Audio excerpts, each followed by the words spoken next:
Good morning बच्चों। चलिए हम आगे बढ़ते हैं और तीसरे दोहे का भावार्थ जानते हैं। तो क्या है तीसरा दोहा? हस्ती चढ़िए ज्ञान की, सहज दुलीचा डारे, स्वान रूप संसार है, भूखन दे झक मारे। फिर से पढ़ देती हूँ मैं। देखिए, हस्ती चढ़िए ज्ञान की, हस्ती चढ़िए ज्ञान की, सहज दुलीचा डारी, और स्वान रूप संसार है, भूकन दे झक मारे। हस्ती हाथी, हस्ती अर्थात हाथी। सहज स्वाभाविक, जो जैसा है उसका प्राकृतिक रूप। दुलीचा छोटा सा आसन या कालीन। स्वान कुत्ता।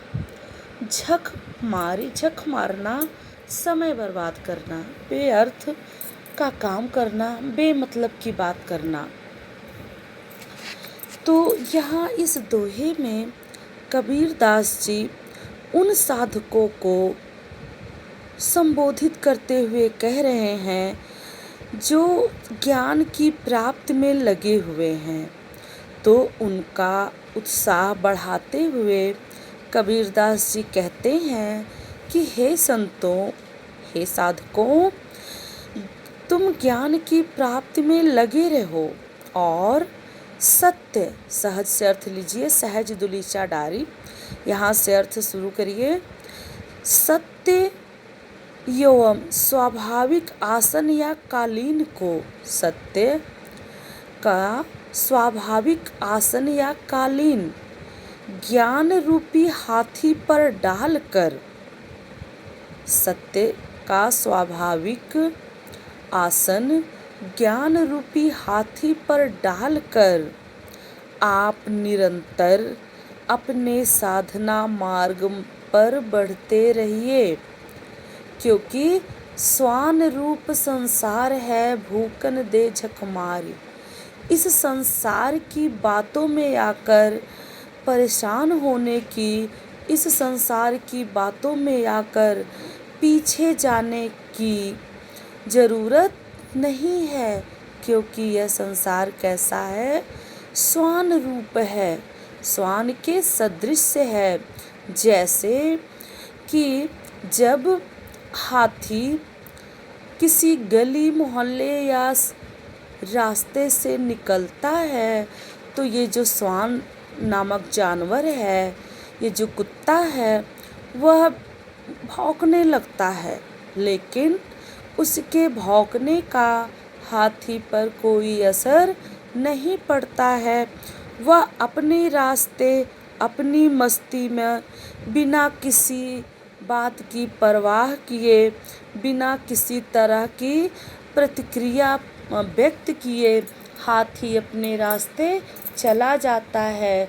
तो उसी तरह से ये जो संसार है, जब भी कोई व्यक्ति अच्छा काम करता है, समाज की परंपरा लीक से हटकर कुछ अलग करना चाहता है, करता है, या वह काम करता है जिसे करना सामान्य जन के बस की बात नहीं होती, तो ये जो संसार है बिना वजह उसकी निंदा करता है, ऐसी बातें करता है कि उस व्यक्ति का मनोबल टूट जाए, उस व्यक्ति का उत्साह क्षीण पड़ जाए।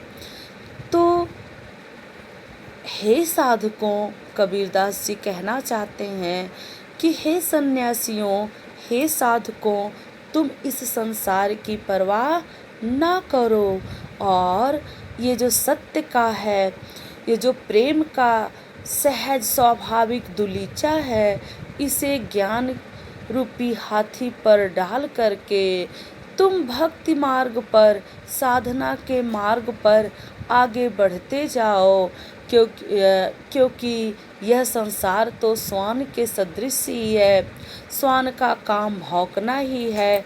तो ये संसार श्वान के ही समान है, वह भौंकेगा, वह तुम्हारी निंदा करेगा, उसे अपनी निंदा करने दो, उस तरफ तुम ध्यान ना दो।